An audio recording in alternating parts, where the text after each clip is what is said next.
స్వప్న అయితే కనకానికైతే ఫోన్ చేసి అమ్మ అప్పు తల్లి కాబోతుందని చెప్పేసి చెప్తుంది అనమాట. కనకం అయితే అవునా, చాలా సంతోషంగా ఉంది, అది తల్లి కావడమే కొంచెం ఆశ్చర్యంగా ఉందని చెప్పేసి కనకం అయితే అంటదనమాట. ఇక తర్వాత ఎమోషనల్ అవుతూ నీ గురించి అప్పు గురించి నాకు ఎప్పుడు దిగులు లేదే, నా బాధ అంతా కావ్య గురించి, అన్నీ బాగుండి ఉంటే మీ అందరికన్నా ముందు తల్లి కావాల్సింది కావ్య అని చెప్పేసి ఇక బాధపడిపోతూ ఉంటుందన్నమాట. ఇక కనకం అలా బాధపడుతూ ఉండగానే స్వప్న అయితే దాని గురించి ఏం చెప్పాలమ్మా, అది రాజు పెళ్లి చేసుకుందాం అని అడిగితే వద్దు అంది అని చెప్పేసి ఇక తనకు తెలిసిన స్టోరీ అయితే చెప్తుంది అనమాట. కనకం అయితే చాలా బాధపడిపోతుంది. అసలు అదేమనుకుంటుంది, ఉండు రేపు వచ్చి దాని సంగతి చెప్తా అని చెప్పేసి కనకం అయితే కోపంగా స్వప్నతో అంటదనమాట. అలాగే అమ్మ అని చెప్పేసి స్వప్న అయితే ఫోన్ కట్ చేస్తుంది. ఇక తర్వాత సీన్లో అప్పు అయితే కిందికి వస్తూ ఉంటుంది అనమాట. ఇక హాల్లో అందరూ ఉంటారు. ఇక ధాన్యం దగ్గరికి వెళ్ళి అత్తయ్య పిలిచారంట అని చెప్పేసి అనగానే రా కూర్చో అని చెప్పేసి అప్పుని పక్కనే కూర్చోబెట్టుకొని ఏమండి అని చెప్పేసి ధాన్యం అయితే పిలుస్తుంది అనమాట ప్రకాశాన్ని. వస్తున్నా అని చెప్పేసి నగల బాక్సులు తెచ్చి ధాన్యానికి అయితే ఇస్తాడనమాట ప్రకాష్. ఇక వెంటనే వాటిని అప్పుకి ఇస్తూ ఇవి నా 7 వారాల నగలు తీసుకో, ఇక నుంచి ఇవి నీవే అని చెప్పేసి అప్పుతో ధాన్యలక్ష్మి అయితే చెప్తుంది అనమాట. ఇక అప్పు అయితే ఒక్కసారిగా షాక్ అయిపోతుంది. మిగిలిన వాళ్ళంతా ఇక ధాన్యంలో వచ్చిన మార్పుని చూసి నవ్వుతూ ఉంటారనమాట.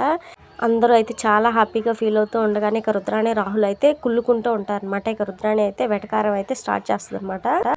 ఏం పొట్టి పోలీసు, తల్లి ప్రమోషన్తో పాటు మీ అత్త 7 వారాల నగలు కూడా కొట్టేశావా అని చెప్పేసి అంటదనమాట. తనేం కొట్టేయలేదు రుద్రాణి, నేను నా కోడలికి నా ఇష్టపూర్వకంగా ఇస్తున్నాను అని చెప్పేసి ధాన్యం అయితే అంటదనమాట. ఏంటి ధాన్యలక్ష్మి, ఇది నువ్వేనా, అసలు అప్పును మనిషిగానే చూసేదానివి కాదు, అలాంటిది చాలా ప్రేమగా కోడలు అంటున్నావు, పైగా 7 వారాలు నగలు ఇస్తున్నావు, సడన్గా నీలో ఎంత మార్పు ఏంటి అని చెప్పేసి రుద్రాణి అయితే అంటదనమాట. మారక అంతా నీలానే ఉంటారనుకుంటున్నావా రుద్రాణి అని చెప్పేసి ఇంద్రాదేవి అయితే అంటదనమాట. ఇక ప్రకాశం అయితే అయినా ఈ ప్రేమ అంతా అప్పు మీద కాదు, అప్పు కడుపులో ఉన్న బిడ్డ మీద అని చెప్పేసి అంటాడనమాట. మొత్తానికి మన అప్పుని కోడలుగా అంగీకరించిందనమాట ధాన్యలక్ష్మి అని చెప్పేసి అపర్ణాదేవి సుభాష్లు అయితే అంటారనమాట. ఇక అప్పుడే కనకం అయితే వస్తుంది. అంగీకరించకుండా ఎలా ఉంటారు మరి, ఇప్పుడు తన కడుపులో ఈ ఇంటి వారసుడు ఉన్నాడు కదా అని చెప్పేసి అంటదనమాట. ఇక వెంటనే అప్పు అయితే లేచి అమ్మ అనగానే కనకం అయితే పరిగెత్తుకుంటూ వచ్చి అప్పుని అయితే హత్తుకొని ముద్దాడుతూ ఉంటుందన్నమాట. అప్పు నేను చూస్తుంటే చాలా సంతోషంగా ఉంది అని చెప్పేసి కావ్య వైపు చూస్తూ నా బాధ అంతా దీని గురించి అని చెప్పేసి అంటదనమాట. ఇక కావ్య అయితే నవ్వుతూ నాకేమమ్మా నేను బాగానే ఉన్నాను కదా అని చెప్పేసి అంటదనమాట. అల్లుడు గారు నీ ప్రేమ కోరి పెళ్లి చేసుకుందాం అంటే ఎందుకు నో చెప్పావు కావ్య అని చెప్పేసి అందరి ముందే నిలదీస్తుంది అనమాట. ఇక కావ్య అయితే అమ్మ అందరి ముందు ఏంటిది తర్వాత చెప్తానని చెప్పేసి చిన్నగా అంటదనమాట. ఇక అయితే అప్పుడే రాజు కూడా వస్తాడనమాట. అది ఆంటీ అలా అడగండి, సరిగ్గా అడిగారు మీరు అని చెప్పేసి మాట కలుపుతాడు. ఇక కనకం అయితే అస్సలు ఆగదనమాట. కావ్యని అలా నిలదీస్తూ ఉండగానే తర్వాత చెప్తా అంటుంది కదా కనకం, ఆగు అని చెప్పేసి ఇంద్రాదేవి అపర్ణాదేవి అయితే కనకాన్ని ఆపడానికి ప్రయత్నిస్తారు. కానీ కనకం ఆగిపోయేసరికి రాజు సమాధానం కోసం ఎదురు చూసేసరికి అమ్మ ఇది నా జీవితం నా ఇష్టం, అప్పుని చూడటానికి వచ్చావు చూసి వెళ్ళిపో, ఇలా నన్ను ఇబ్బంది పెట్టి ప్రశ్నలు వేయద్దు, ఇలాంటి ప్రశ్నలు వేసే ఆలోచన ఉంటే ఇంకా రావద్దు కూడా అని చెప్పేసి కావ్య అయితే లోపలికి వెళ్తుంది అనమాట.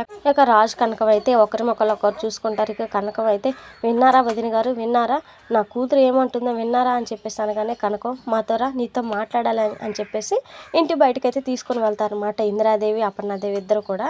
ఇక ఇద్దరు కలిసి కావ్య కడుపుతో ఉందని తనకైతే నిజమైతే చెప్తారనమాట. ఇప్పుడు కావ్య కడుపుతో ఉంది కాబట్టి ఇప్పుడు రాజుకి దగ్గర కాలేదు, అలాగే రాజుకి నిజం చెప్పలేదు అని చెప్పేసి ఇంకా తెలిసిందైతే చెప్తారనమాట. ఇక కనకం అయితే చాలా బాధపడిపోతూ ఉంటుంది. అయ్యో నేను చాలా తప్పు చేశాను, ఇదా నిజం, నేను వెంటనే కావ్య దగ్గరికి వెళ్ళాలని చెప్పేసి పరిగెత్తుతుంది అనమాట. ఇక గుమ్మం దగ్గర నుంచి లోపలికి ఏడుస్తూ కనకం వెళ్ళడం, కావ్య మంచం మీద కూర్చొని ఏడడం, క్షమించి కావ్య నాదే తప్పు, అర్థం చేసుకోలేకపోయినాని అల్లాడిపోవడం చాలా ఎమోషనల్గా అనిపిస్తుంది అనమాట చూసే వాళ్ళందరికీ కూడా. ఇక కనకం అయితే ఏడుస్తూ ఇంత బాధను గుండెల్లో మోస్తూ కడుపులో బిడ్డని ఎలా మోయగలుగుతున్నావా అని చెప్పేసి ఎమోషనల్ అయిపోద్ది అనమాట. ఇక వెంటనే కావ్య కూడా ఏడుస్తూ కనకాన్ని అయితే హత్తుకుంటుంది అనమాట. అయితే అప్పుడే రుద్రాణి ఆ గది బయట నుంచి తల లోపలికి పెట్టి అంతా చూడటానికి రెడీ అవుతుంది అనమాట. రుద్రాణి అలా తొంగి చూడటం అవతల బాల్కనీ నుంచి స్వప్న రుద్రాణిని చూసేస్తారనమాట. ఇక రుద్రాణి ఉద్దేశం స్వప్నకైతే అర్థమైపోతుంది. ఇక స్వప్న కావాలనే రుద్రాణి వైపు కాకుండా పక్క వైపు తిరిగి హే చి నీకు సిగ్గు లేదా, ఎన్ని తిట్టినా బుద్ధి రాదా అని చెప్పేసి కావాలనే ఇక స్వప్న రుద్రాణికి వినిపించేలా తిడుతూ ఉంటుంది అనమాట. ఇక రుద్రాణి అయితే కావ్య కనకం మాటలు వినడం మానేసి స్వప్న దగ్గరికి వెళ్ళి వసేయ్ అక్కడ ఎవరున్నారు తిడుతున్నావు అని చెప్పేసి అంటదనమాట.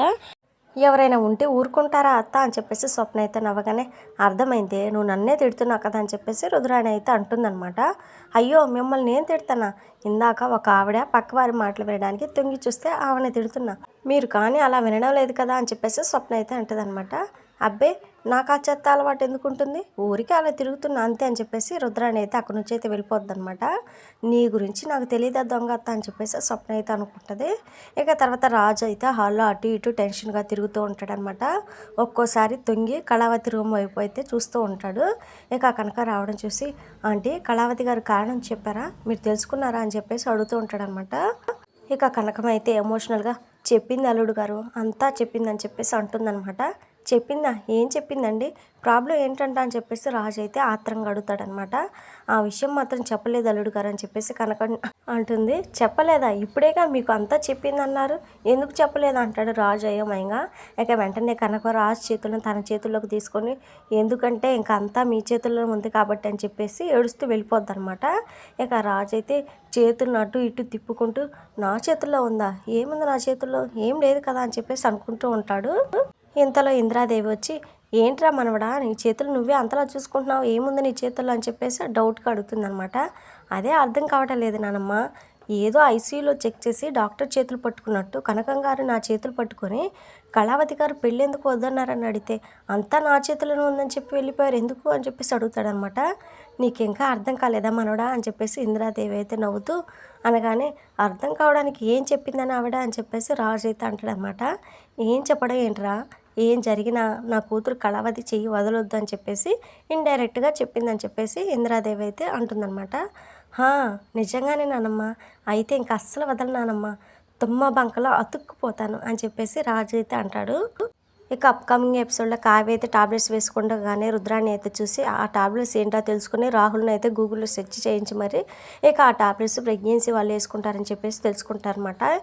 ఇక ఎంత విషయం తెలిసినాక యామినికి చెప్పకుండా ఉంటుందా, ఇక ఫోన్ చేసి వెంటనే మొత్తం చెప్పేస్తానమాట.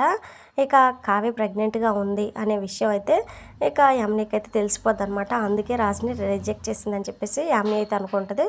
మరి యామిని ఏం చేయబోతుంది ఏంటి అనేది నెక్స్ట్ ఎపిసోడ్లో వచ్చేద్దాం. మన వీడియోస్ మిస్ అవ్వకుండా చూడాలనుకుంటే ఛానల్ని సబ్స్క్రైబ్ చేసి సపోర్ట్ చేయండి. Thank you friends.